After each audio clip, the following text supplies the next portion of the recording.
is walking back comments he made about his political opponent, Donald Trump, specifically when he said it was time to put Trump in the bullseye. So I guess I was talking about at the time was there was very little focus on Trump's agenda. Yeah, the term is bullseye. It was a mistake to use the word. I didn't say crosshairs. I meant bullseye. I meant focus on him. Focus on what he's doing. During the interview with NBC News' Lester Holt Monday, Joe Biden expressed regret over using the term during a call with donors after the debate in June. In an address to the nation after the assassination attempt on Donald Trump, Biden said it was time to, quote, cool it down, referring to the political rhetoric. But on Monday, he did not miss the opportunity to take aim once again at Trump. Look, I'm not the guy that said, I want to be a dictator on day one. I'm not the guy that refused to accept the outcome of the election. I'm not the guy who said that won't accept the outcome of this election automatically. You can't only love your country when you win. I have not engaged in that rhetoric.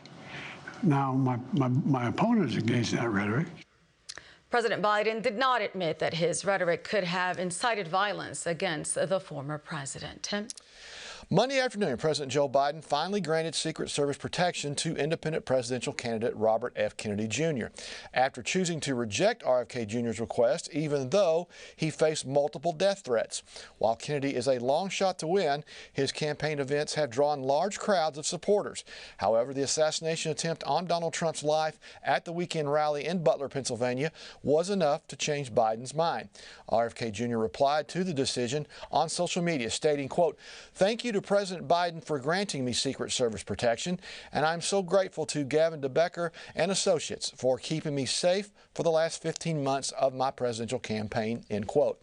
Kennedy was forced to employ a private security service because of Biden's denial to protect him during those 15 months. Greg? Is the United States in the midst of an anti-free speech movement, perhaps the largest in our history? According to CBN News, that's the picture painted by George Washington University law professor Jonathan Turley when he described the Biden administration's anti-free speech agenda to CBN News. We've had these periods of anti-free speech movements before, but this is the most dangerous. And the reason is because we've never seen an alliance like this, where the government, corporations, academia, and the media join together in this attack on free speech.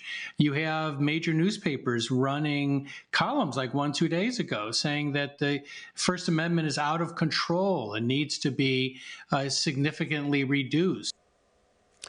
Turley noted the founders understood free speech as a God-given right of being human. Once again, let's talk with our own constitutional attorney, KrisAnne Hall. KrisAnne, welcome back. Your reaction to legal scholar Jonathan Turley and the danger of government administration pressuring outlets to censor the news, particularly in an election year. Yeah, absolutely agree, but we can't overlook the fact that there are essential checks and balances within our government system that's actually being destroyed as well. That's not all coming from Biden. It was, after all, Amy Coney Barrett's opinion in the majority that actually gave permission to the federal government to coerce media to censor free speech by simply saying, yes, we understand the federal government coerces, but it's just not bad enough. So Amy Coney Barrett led the charge of a failure in a check and balance to secure First Amendment and free speech in America. And we must remember she is a Trump appointee as well. New York Post with a shocking story this morning. The Trump shooter, Thomas Crooks, was spotted at least twice by the police officers 26 minutes before he wounded Donald Trump while killing and wounding others. I want you to now listen to Secret Service Director Kimberly Cheadle discuss the security failure that allowed Donald Trump to be shot. Here's her response. What I would say is that the Secret Service is responsible for the protection of the former president. So the buck stops with you? The buck stops with me. I am the director of the Secret Service, and we're going to continue to be transparent and communicate with people. You plan to stay on? Absolutely. I do plan to stay on. So, KrisAnne, should Director Cheadle be allowed to stay on after the greatest security mistake since the Reagan shooting and going back even to JFK's assassination? I think she should be immediately and bipartisanly impeached. I do not believe this was a mistake. Anybody who knows anything about the Secret Service knows that they get maps, they get buildings, they get routes and times and traffic well long before, days, if not weeks before the event comes about. There were only 2 buildings in this area. The Secret Service had to choose not to cover that building.